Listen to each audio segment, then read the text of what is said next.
Si Roger daw wala pa sa simbahan. Oo, hinahanap na nila ako. Sige na, last round. Bago kayo kasama. Oo, nakapasahan.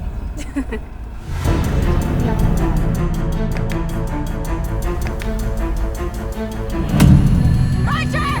Susie! Mga walang iya kayo, ha? Pera ko ang ginastos dito sa bahay, kaya ako pa rin ang masusunod. Ano ko ba? Sige na. Anak, hindi mo naman kailangan magtiis dito. Hoy! Hoy! Bakit ginaganyan mo? Kalalab ako lang! Anong inaarte mo? Hukluban ka? Demonyo ka talaga! Hoy! Hoy! Pag ang nanay ko hindi nakalakad ulit, hindi ko alam kung anong kaya kong gawin sa inyo. Anak, hindi ko hinaptan mo lang akong kasalanan. Nanay mo yan, nanay natin yan. Ipagtanggol mo naman. Kung sana matagal na kayong umalis sa bahay namin, sana hindi umabot sa ganito.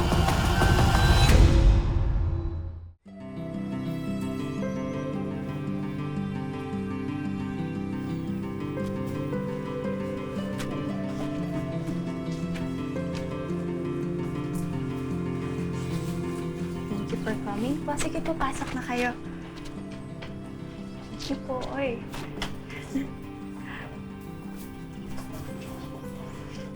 Roger, alam mo, pagkatapos natin magpakasal, itutuloy ko na yung pag-a-apply ko dun sa trabaho.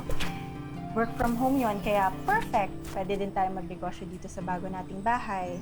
Tsaka ngayon na nagpaplano na tayo maging magulang para din sa baby natin. Kung kailan ka mapopromote sa opisina niyo, tsaka mo naisip na magpalit ng trabaho?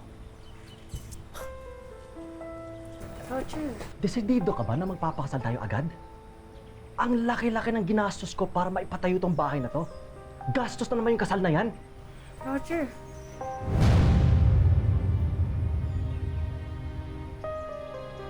Roger, halika nga dito. May bahay na tayo, kasal na lang yung kulang. Tsaka huwag kang mag-alala. May ipon ako. Ako na bahala sa kasal natin. Oo, dapat lang. Gusto ko na sana magpahinga sa pagsampa sa barko. Gusto ko sana sulitin tong bahay na ipinatayo ko. Pinatayo mo sa lupa ko. Kung makapagsalita ka naman, parang wala akong ambag dito ah. Kung hindi ko pinatayo yung bahay na to sa lupa mo, baka tambakan pa rito ng mga basura na iwan ng tatay mong namatay. Ano ka ba? Bawasan mo yung init ng ulo mo. Blessing pa naman ng bahay natin. Huwag ka nang pumunta.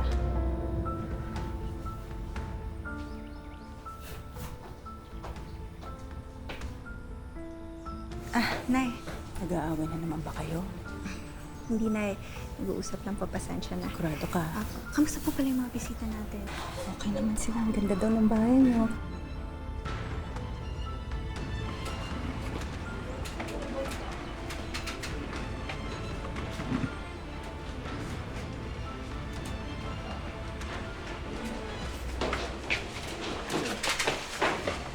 Susi, ano ka ba? Narinig ko yung usapan niya ni ate kanina. Itutuloy niyo yung kasal niyo? Susi, nandyan lang sila. Baka marinig din na tayo. Masyadong excited si ate tsaka si nanay sa bagong bahay. Hindi na tayo makapansin. Grabe, ang ganda ng bahay natin. Mas ba? Ganda na. Ganda na. Sabi nga yung mga bisita.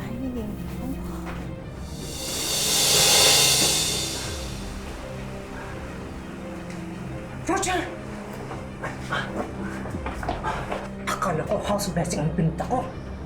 Ibang basbas na ginagawa niyo.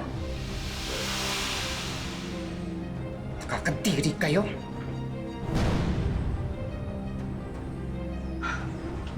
Sana lang, hindi kayo mahuli ni Elena at Linda.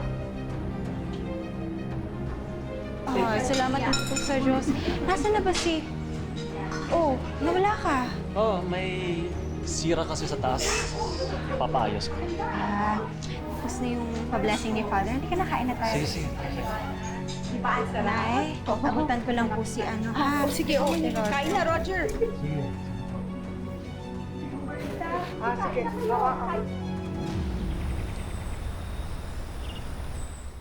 Sige. Na, si Roger daw wala pa sa simbahan. Pero na kanina pa po yung huling message niya eh. Mano, nasa na kaya siya?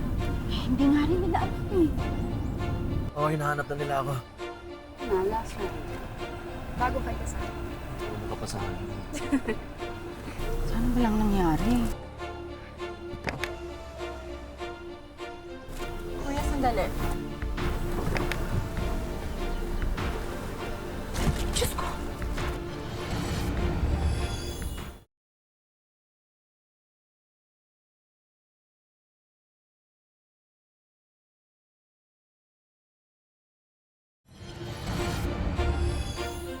Kuya, sandali. Diyos ko! Nakawalang hiya ng mga... Roger! Susi! Mga walang hiya kayo, ha? Walang hiya kayo! Nilalako niyo ako, ha? Kapatid pa rin naman kita! Anong ginagawa mo? Ate! Tama na! Elena, magpapaliwanag ako. Mga baboy kayo!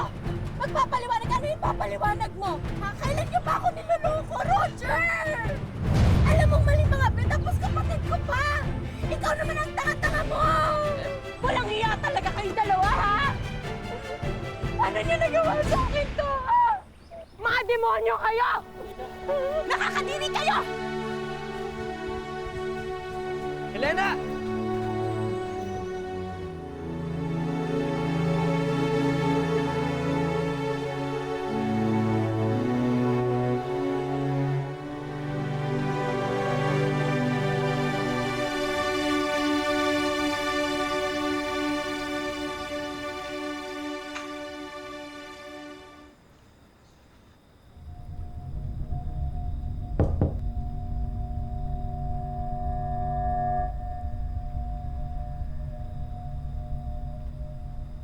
Di ba pinaalis ko na kayo? Ano pong ginagawa niyo dito? Hindi kami aalis dito kasi ako nagpatayo ng bahay na to kaya may karapatan kami ni nanay tumira dito. Natural. Ikaw, Suzy. Ano, dito ka na rin makikitira? Ate, alam mo naman may relasyon na kami ni Roger, di ba? So kung mas... Hindi ka na nga. Ikaw pa yung nagmamalak sa akin ngayon? Ate, bitawan mo ako. Ha? Tama na. Huwag mo akong matawag-tawag na ate. Ha? Tama na. Ako pa rin ang lalaki dito. Pera ko ang ginastos dito sa bahay kaya ako pa rin ang masusunod. Na pinatayo mo sa lupa ko. Huwag kang mag-alala. Babayaran kita sa lahat ng nagastos mo dito sa bahay ko. 1,000,000 at kalahati. Akin na. Aalis kami dito.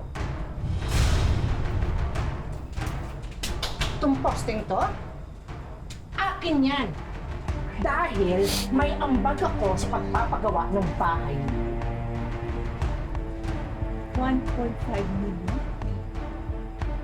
Sige. Babayaran namin lahat yan ng paunti-unti. Kaya hanggat hindi pa kayo nakakabayad,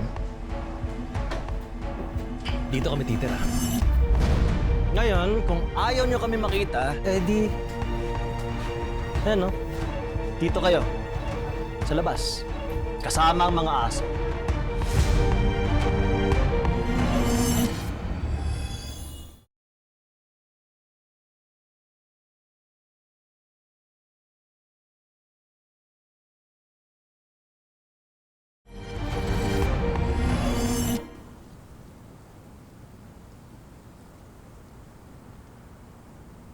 Halika, dito. Lagyan mo yan dito. Ha? Para klaro na eto lugar natin. Dito lang sila. Yan, lagyan mo. Yakan mo sila dyan. Sayang talaga, no? Isa na lang! Puro na ako. Dapat panalo na eh. Para sa'yo eh. Anong ginagawa niyo? Di ba magsasama-sama tayo dito? Mabuti ng paghati-hatian natin lahat. Sa totoo talaga, ayoko talaga makalapit sa inyo. Kaya ayaw ko nga kayo makita eh. Napapaliw yata kayo. Tingnan yung ginawa niyo. Ang sakit sa mata. Yung bahay mo, pinatayo mo sa lupa ko. Mimbag din naman ako sa pagpapatayo nito eh. Ni kahit nga sa mga gamit, bumili din ako eh. Kaya tama lang na paghati-hatian natin lahat. Sige, kung yun ang gusto nyo.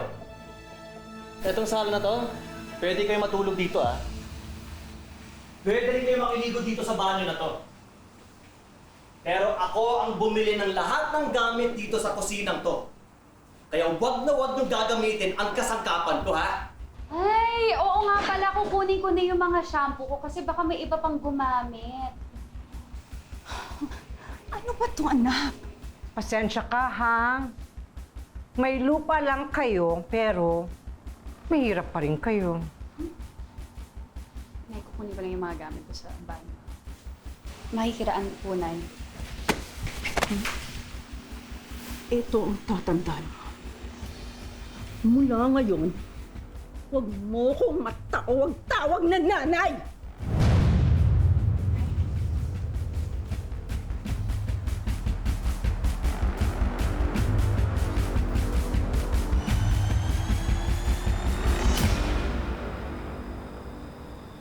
Ano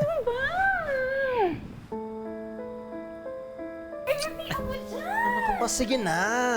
Alam mo naman na gustong gusto ko yan na kahit kailan hindi ako pinagbigyan ng ate mo.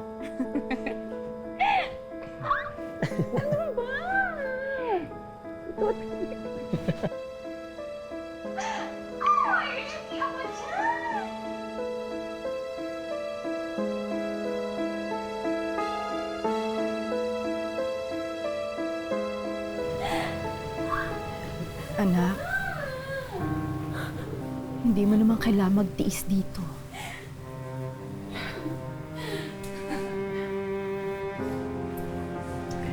Na hindi nila ako natatahan. Sinira na nila yung buhay ko. Pero ayoko ibigay sa kanila yung tagumpay na tayo ang aalis dito. Kaya na nakikipagmatigasan ako sa kanila.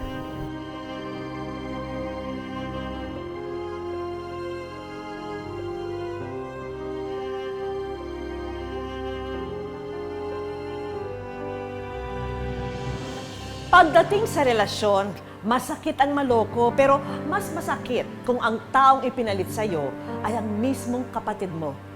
Hanggang kailan nga ba mabubulag ng pagmamahal si Elena? May pag-asa pa nga kayang magkaayos sila ng kapatid niyang si Suzy.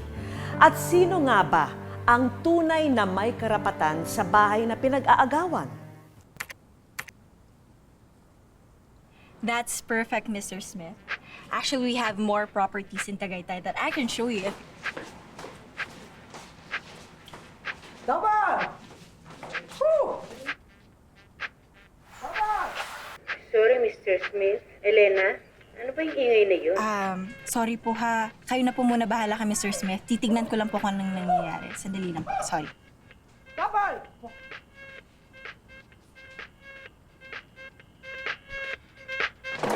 Sita! Sita! Ah! Baka pwede namang hinaan yung tugtog. O doon na lang kayo sa plaza mag-zumba. Ha? Pakihinaan po yung tugtog. Ano? Sige lang, ma. Sabihin niyo lang yan. Huwag kayong tumigil sa pagsusumba, ha? Tumahimik nga. Speaker ko to. Wala kang karapatan patahimikin sila. Alam mo naman, alas 5 ng umaga, di ba? Yun yung trabaho ko, yun yung oras ng trabaho ko. Ano ba, nananadya ba kayo ng nanay mo, ha? Ano nananadya, ha? Bastos ka eh! Huwag na huwag mong kakantiin ng anak ko, ha? Kung ayaw mong may mangyari sa'yo, ha? At mapahiya ka dyan sa mga bisita mo! Sita, susunod na lang kami. Susunod na lang. Hindi! Tutuloy tayo sa Zumba! Sige, tama na! Paalisin mo kayo! Hindi! Paalisin mo sila! Paalisin mo! Hoy! Lugar namin yan na!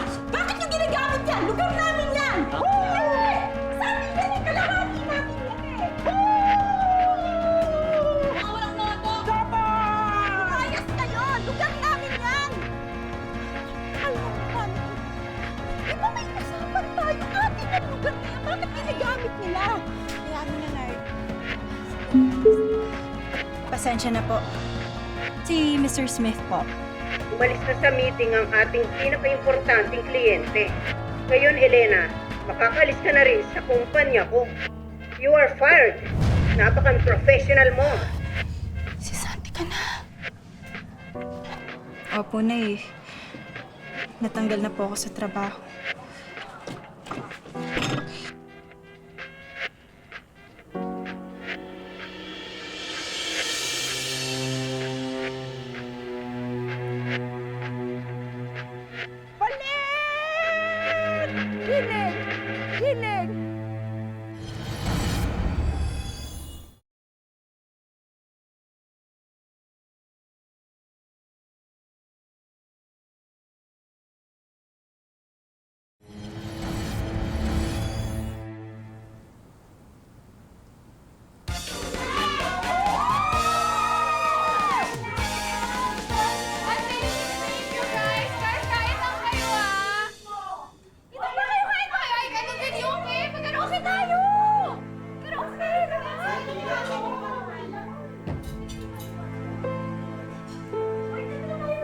Ang sarap nitong food, oh.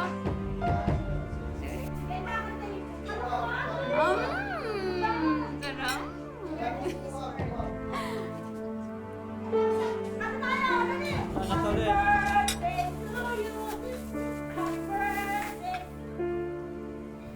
Bago pa lang kayong kakain, marami pa kaming tira-tira. Gusto niyo ba?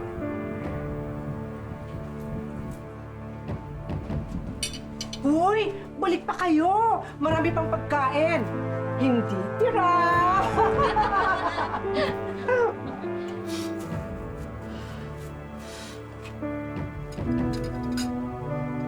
Anak, kaya mo pa ba? Kasi kung suko ka na, susuportahan kita.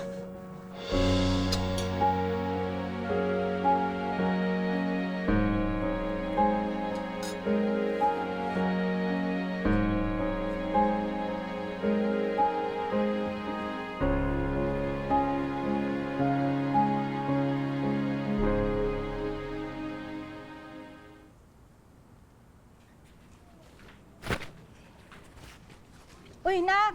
Napasok po ako, ha? Oo nga, eh. Ako, first day mo ngayon sa call center. Galingan mo, ha? At saka nga pala, ito, nilaban ko tong mga damit na binili ko sa ukay para magamit mo pampasok mo sa office.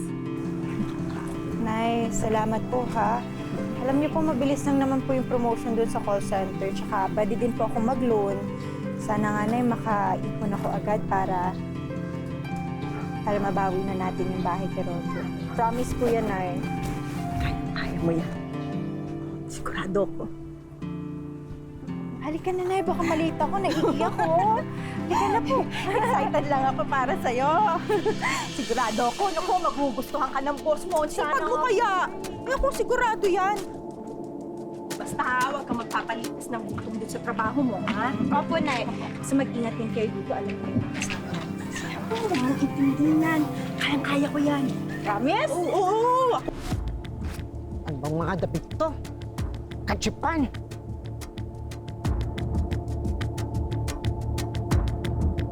Hindi ako papayag na makaipon kayo ng pera para palayasin kami dito. Lahat gagawin ko para kayo ang sumuko. Oh, ayun na pala, Nay. Kuya! Bye, Nay! Kuya, ingatan mo yan, ha? Kuya! Halika po! Hintayin kita, ha? Sabay tayo maggabihan mamaya. Good luck!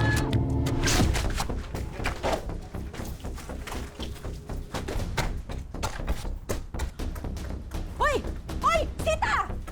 Sita, anong ginagawa mo? Mga damit namin niya! Bakit ginaganyan mo? Kalalaba ko lang! Anong inaarte mo, hukluban ka? Bakit? Hindi mo matanggap na itong mga damit na to, parang kayong dalawa lang ng anak mong losyang! Baka pinaglumaan! Pinaglumaan! Grabe ka talaga! Makapagsalita ka! Para kang demonyo! Demonyo ka talaga! Hoy! Hoy! Hoy! Hoy! Tumayo ka nga dyan!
Kapag ang nanay ko hindi nakalakad ulit, hindi ko alam kung anong kaya kong gawin sa inyo!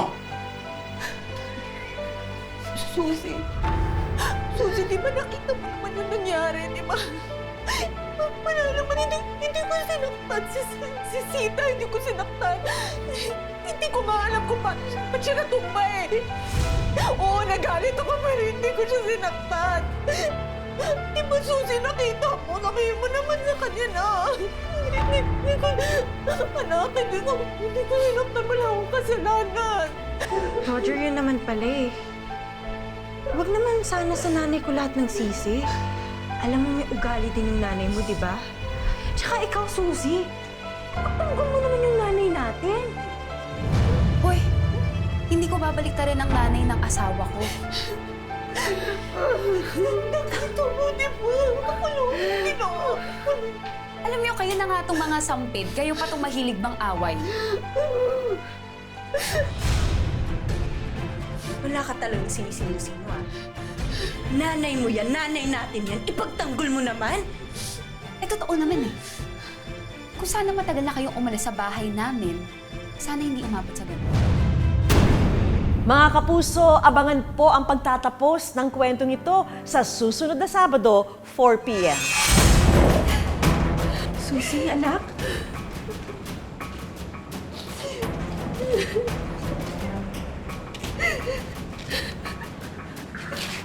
Bakit, anak? Anong nangyari sa'yo? Si Roger po. Anong ginawa ni Roger sa'yo?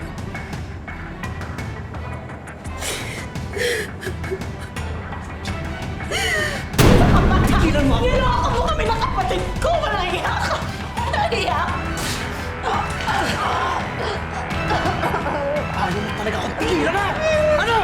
Tuluyan mo na yan! Para mawala na yung blessing natin sa buhay!